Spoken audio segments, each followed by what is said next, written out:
Family mode. Hello everybody, this is Shani Anup from C2B2 Consulting, and welcome to the first of our GlassFish webinars, GlassFish for Getting Started. So what we are going to discuss today are the basics of GlassFish 4. So we're going to talk about installing, starting, stopping, deploying an application, undeploying an application. So pretty basic stuff for GlassFish 4 for the new release.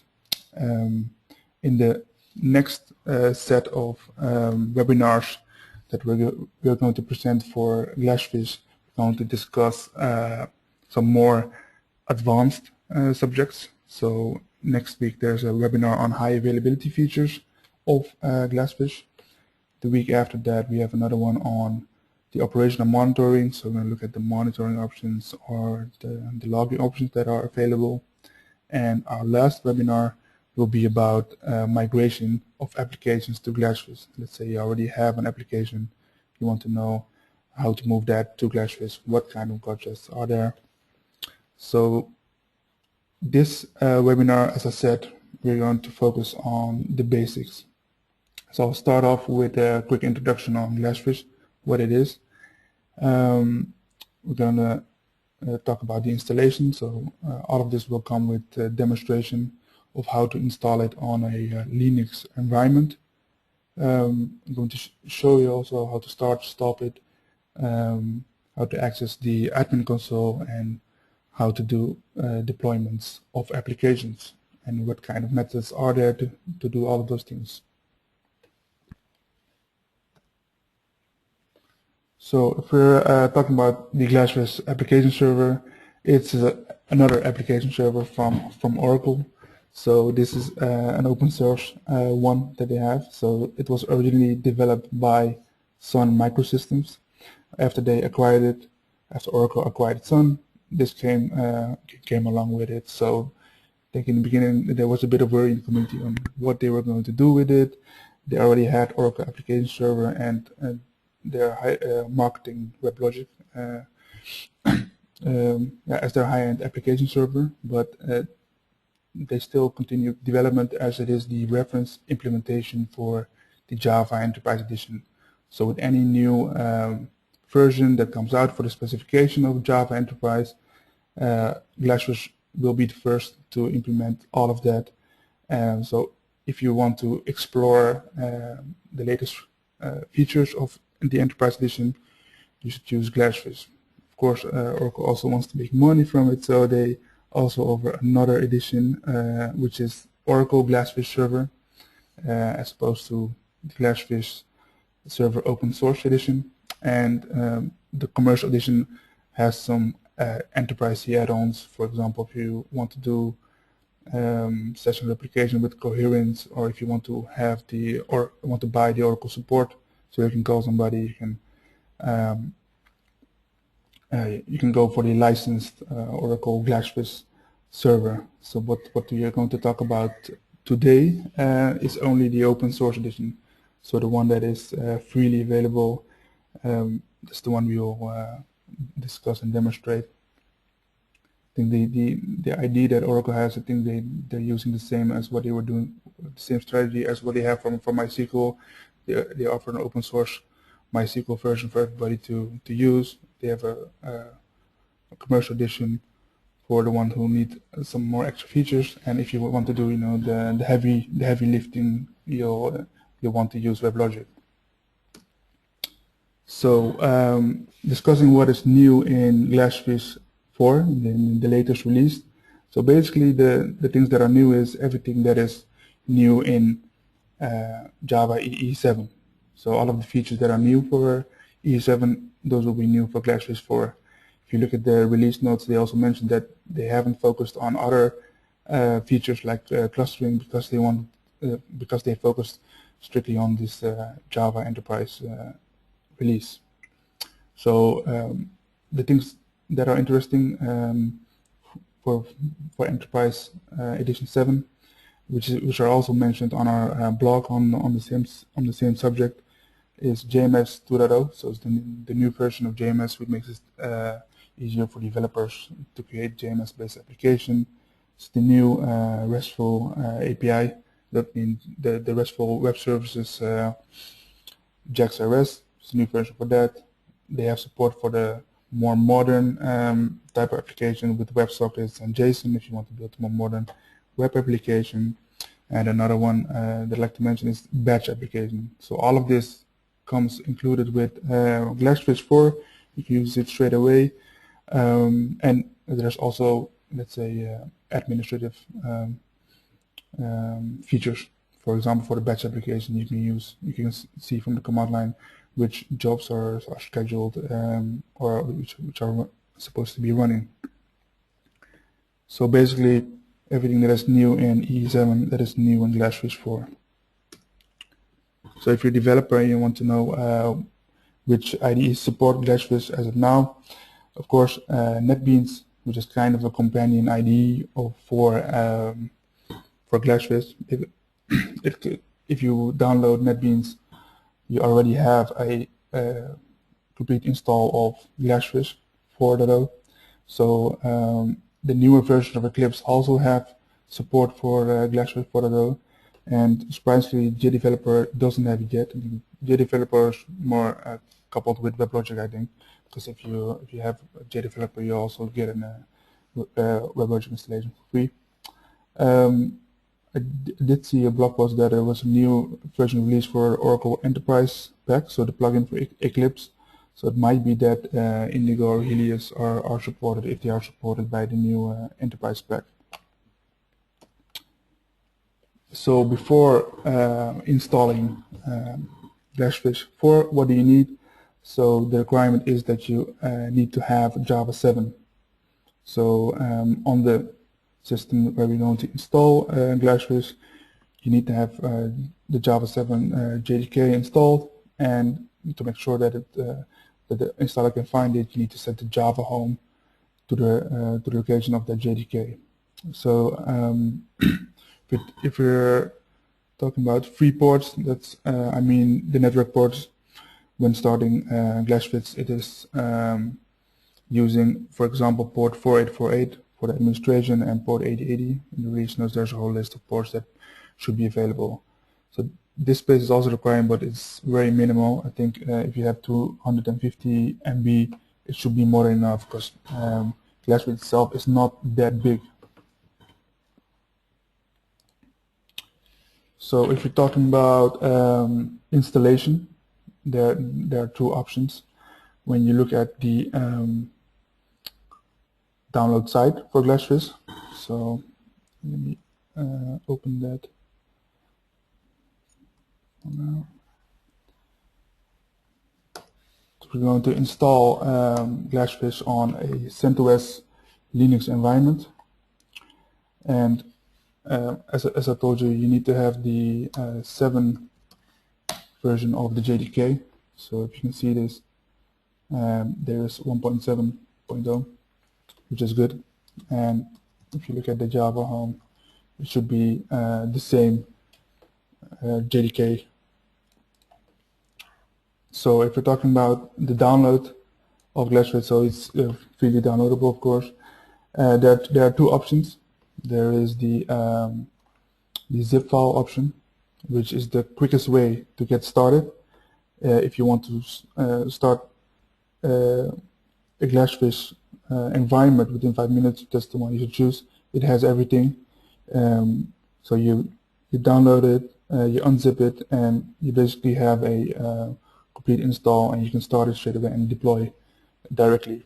And there is also the option of an installer. So if you want to have a graphical installer, you can use the installer, which is available for Windows and the Unix-based systems. There you have a few more options. So you can have you can choose between the full Java platform or only the web profile. You can choose between an extracting file or an installer. But I think the main distinction here is that you can choose between the web profile and the full Java EE platform. With the zip file, you always get the Java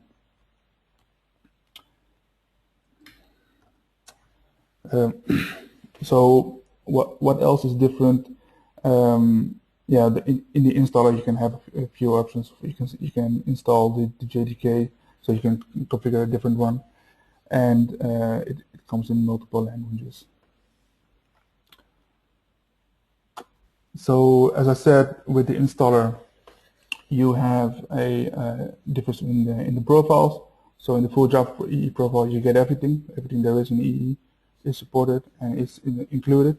The web profile is more useful if you want to have a more lightweight install using less resources. So you only want to run a web application, so it doesn't have support for Java mail, message security, web services. There's a whole list of things that are not included.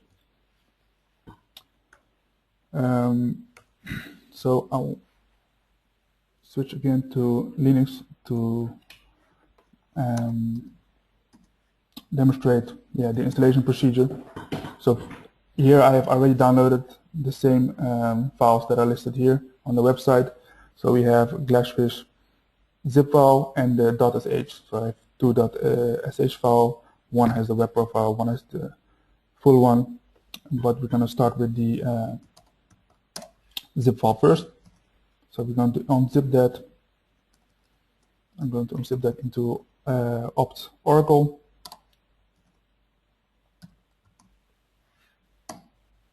Should be pretty quick. And you can also see the difference here in file size, where the full zip file has 98 MB, while the other installers, for example the web, has only 38. So if we go to opt Oracle, I'll display this here. You see that there's a directory created called GlassFish 4, which comes with multiple directories. In bin, there are a few scripts, and then the main one is ASAdmin, which is the one you'll do almost everything with that for administration. GlassFish contains the actual GlassFish installation. You have JavaDB, which is the bundled Derby database. MQ is the bundled JMS provider, which is based on OpenMQ. And package is a utility for GlassFish to install updates. So if you look inside the GlassFish directory, here in bin, you'll have the startup scripts and other things that are related only to GlassFish itself, so only to the app server. We have the domain itself. So in the domain directory, you see there is a domain 1, and that is the default domain that comes with GlassFish with the install. So there's already a domain configured which has configuration files in here. So if you want to have a look at the domain configuration file, you can open those, and there's a log directory where eventually the logs will be located. So basically we already installed GlassFish. So if I go to the bin directory, we can start up the domain that we just unzipped. So we'll use ASAdmin, which is, let's say, the main administration tool, and we'll say start domain. And now it's starting. So you can see here in the logs directory that there is a server log created. So if you open it, you see a lot of things happening, and eventually the ASAdmin will tell you that start domain has executed successfully, so it's already started, and the admin port is 4848. Okay, so this means that there's already an app server running. You can deploy something into it, but we can also have a look at the admin console first. So the admin console is started directly when you start the domain, and you can access it with localhost 4848.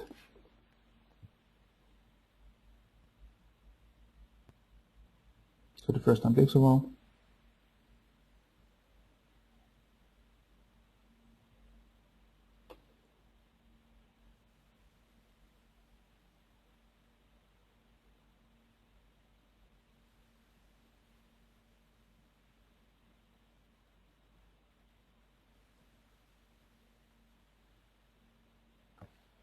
and this is the admin console. So with the admin console, you can configure your domain, your server. You can configure the things that you, the resources that you need, because that is what you use the app server for, right? So that you as a developer don't have to configure all of that. It will be supplied by the app server, and you just request it, as a GMBI resource. So few things that I can show are, for example, if you look at the domain, you can configure the administrator password if you want to lock this admin console. So initially it's empty, so it didn't ask me for a login. You want to add a password, you can create a password and do save. I won't do it for now because it is easier if you want to deploy it, if you don't have to type the password every time. So there's another one for the server, which is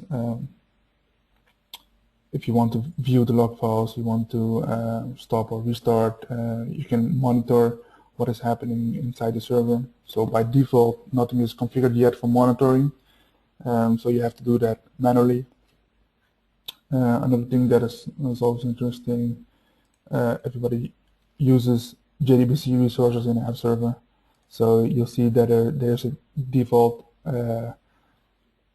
JDBC resource, which is a Derby pool, which is the Java DB that I talked about, and there's a connection pool coupled to that one. So if you ping it, it shouldn't work because the Java DB is not started with the application server. So you have to start it separately. So for that, you can also use ASAdmin, and we'll say start database,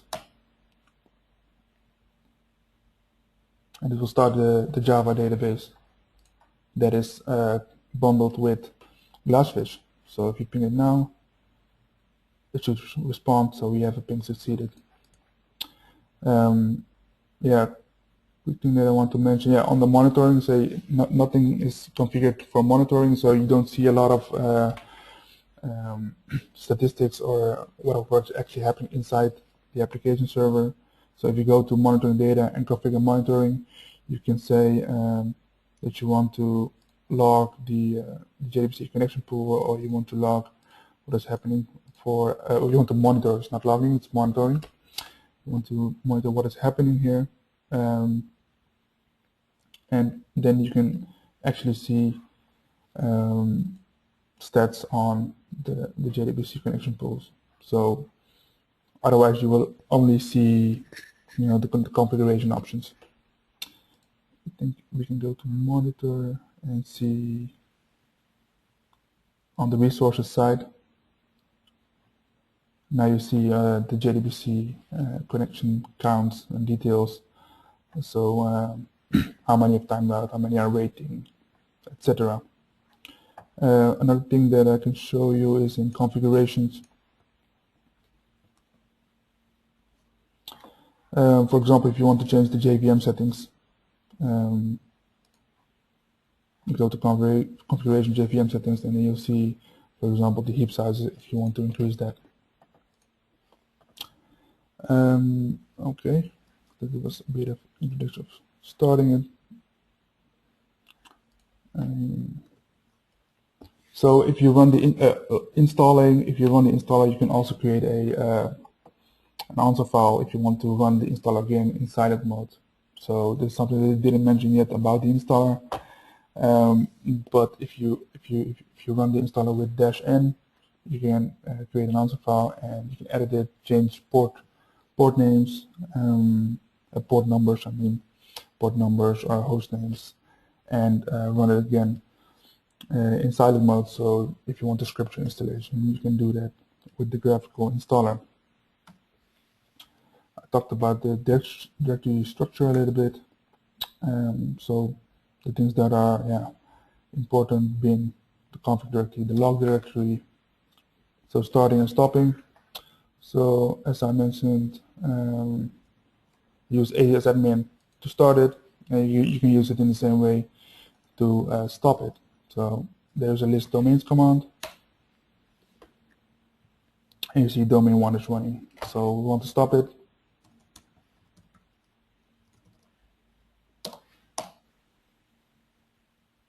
And now it's already stopped. So if we refresh the admin server, we see that it's already stopped. I can show you the graphical installer for a bit, see how it looks. So you just run the .sh file that you download from the website. And basically, you'll just get a standard wizard, and if you do next, the only option that you have is the installation directory. Just put it in my home file for now, and the Java SDK. So there are multiple options because I installed it with an RPM in CentOS. I'll just choose this one. And the update tool, I'll come back to that one. You can choose to install it or not, and then it's ready to install. So what it will do, it will actually not only install it, but it will also create a domain and start a domain. So once you have run the installer, everything is started already. So you don't have to go to ASAdmin and start it again. So you see now that it is creating the domain. And it's also doing that with basically the ASAdmin. So the ASAdmin is the powerful tool which you can create domains, you can manage them, start and stop them.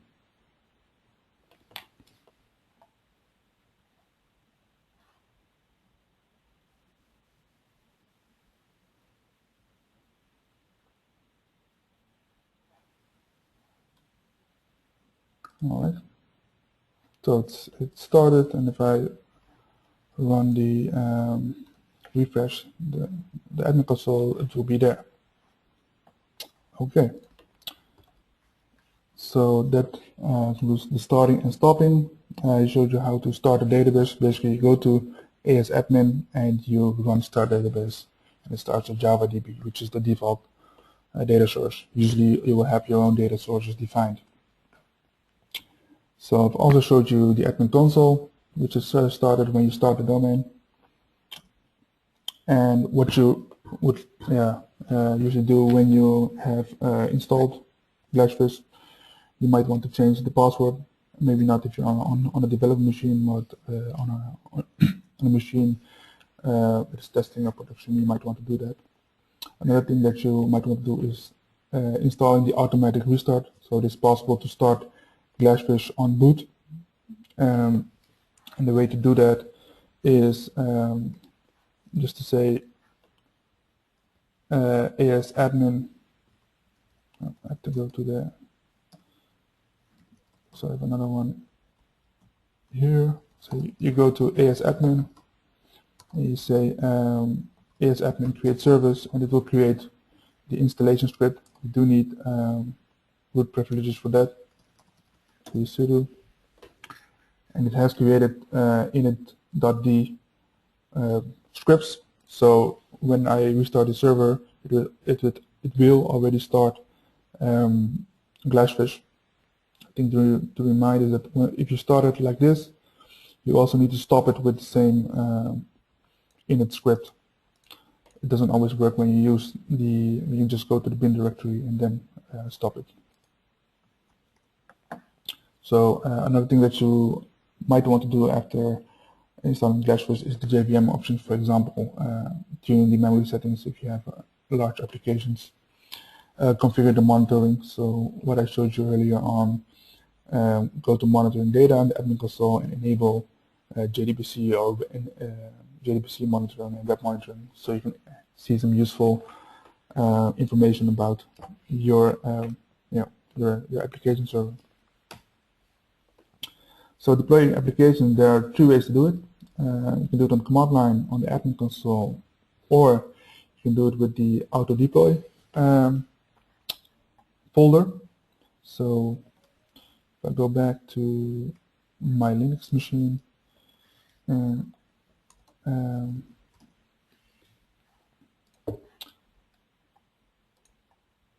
so I have a WAR file. It's a very simple WAR file. It's hello.war. It's available on the GlassFish website, so you can download that. And what I'm going to do is I'm going to drop it into the folder where I installed GlassFish. So this is the one I just installed with the graphical installer. And I go to GlassFish and go to the domain, and this is the default domain 1, and there's an auto deploy folder. So I'm just going to paste that into the folder, and a new file is created that says hello war is deployed. So if I go to the command line again and say list the applications that are running, then you see there is a hello application running. And when I open the admin console, it should be there. So it's already deployed. So just dropping something into the auto deploy folder will just launch, will just deploy the file. It's already started. So if you go back here and you do launch, then you can find the context root, and you see the application. So this is a very simple application. This is all it does, but it's built in Java. It's a WAR file, so it's being deployed. In the same manner, you can also undeploy it. So move to the trash. So after a while, you will see it's undeployed. So the file is created, so you know when this time this WAR file is deployed. It's undeployed, so it's gone. The second option that you can do is deploy it with the admin console. Go to applications, deploy. Basically, you just select the same WAR file. And here you have some more options. You can set the context root. You can set the application name, which servers you want to have deployed if you have multiple servers.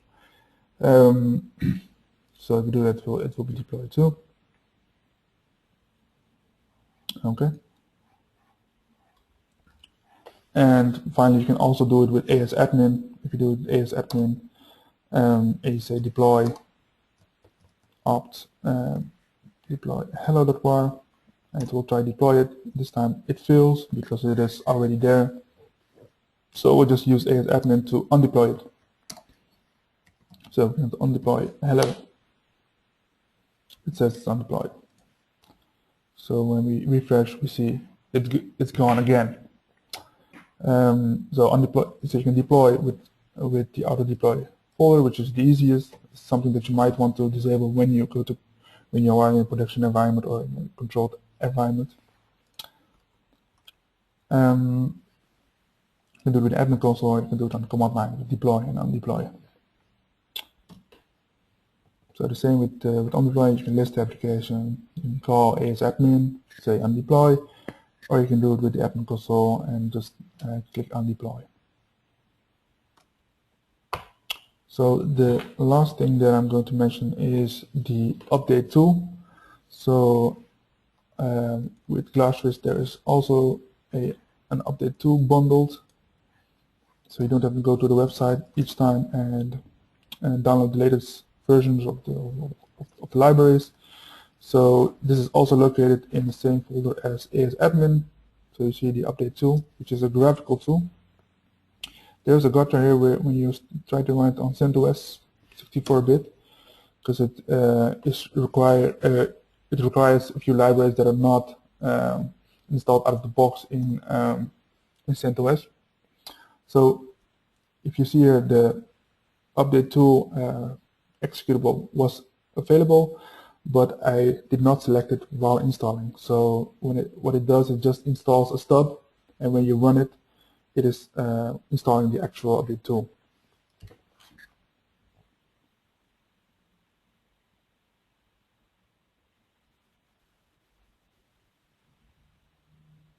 And for that, it uses the package utility, which is I think the utility that is also at the same level as the update tool and the package and MQ and JavaDB. So that is used to apply different updates to the GlassFish installation.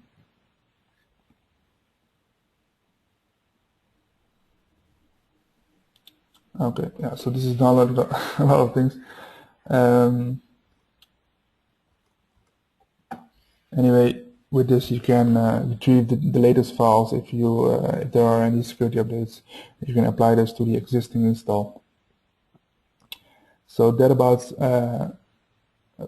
finishes up what I wanted to discuss on GlassFish itself. So what I want to point you to is a few links from C2B2 about GlassFish. So we have a few GlassFish articles on our blog. So if you check out our blog, we have basically everything that I told now is also available on the blog. I think that most of what I told in the latest blog post. There's another one on what is new in GlassFish. So this webinar series will be continued next week with the more advanced topics. So if you go to this web link, you can find the rest of them and register if you haven't done already. And we've also started a GlassFish user group.